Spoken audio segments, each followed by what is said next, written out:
بیٹے اور 3 بیٹیاں تھیں۔ بیٹوں کا نام بابا علی پر رکھا۔ حسین کا سب سے چھوٹا علی اصغر، جس کو حسین 28 رجب سن 60 ہجری میں مدینے سے لے کر چلے تھے تو علی اصغر 20 روز کے تھے۔ جب کربلا پہنچے تو علی اصغر 6 مہینے کے تھے۔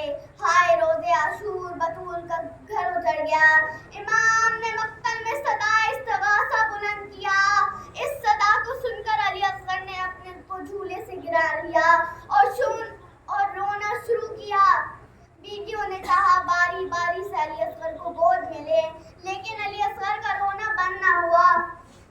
بیویوں میں کہرام برپا ہوا۔ بیویوں کے رونے کی آواز امام مظلوم کے کانوں تک گئی۔ امام مظلوم ایک بار خیمے کے در پر آتے ہیں اور کہتے ہیں، میری مادائی زینب، ابھی حسین زندہ ہے، یہ شور و گریہ کیوں برپا ہے؟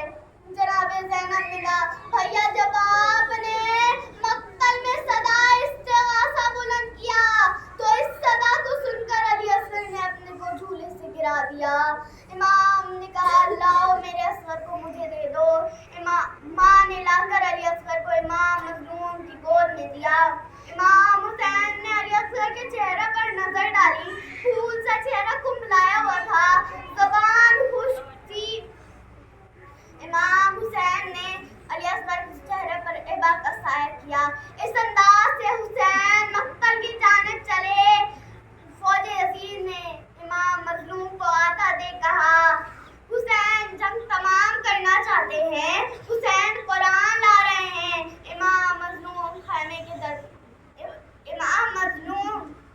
مقتل میں پہنچے اور آواز دی، ظالموں، حسین تم لوگوں کی نظر میں گنہگار ہے، لیکن اس بچے کی کیا خطا ہے؟ ایک قطرہ آب دے دو۔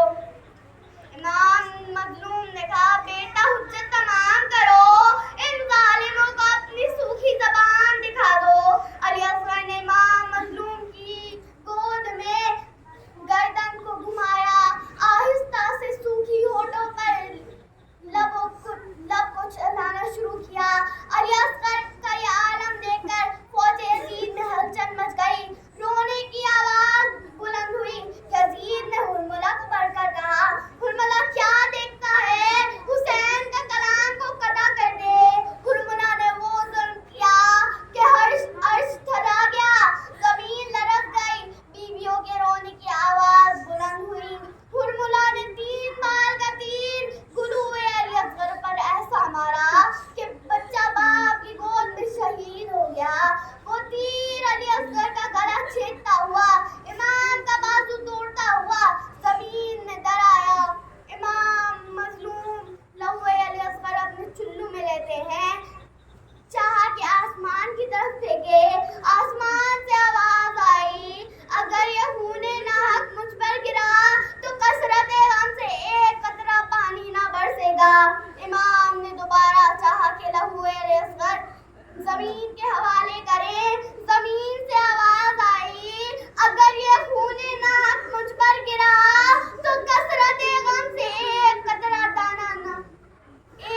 دانہ نہ پائے گا۔ امام نے مجبور ہو کر لہوئے علی اصغر اپنے چہرے پر مل لیا اور کہا، انکار آسماں کو ہے، راضی زمین نہیں، اصغر تمہارے خون کا ٹھکانہ کہیں نہیں۔ روایت بتاتی ہے، امام مظلوم کئی بار خیمے کے در پر گئے اور واپس ہوئے۔ ایک بار امام مظلوم خیمے کے در پر گئے اور کہا، رباب آؤ، اپنے بچے کو لے جاؤ۔ بیوی سکینہ دوڑ کر آئی، کہا، بابا میرا بھیا علی اصغر آ گیا، میرے بھیا کو پانی پلا رہا ہے۔ امام مظلوم نے ابا کا سایہ ہٹایا، باپ کی گود میں بچے کا لاشا نظر آیا۔ بی بی رباب نے کہا، بیٹا مجھے معاف کرنا، مجھے نہیں پتا تھا کہ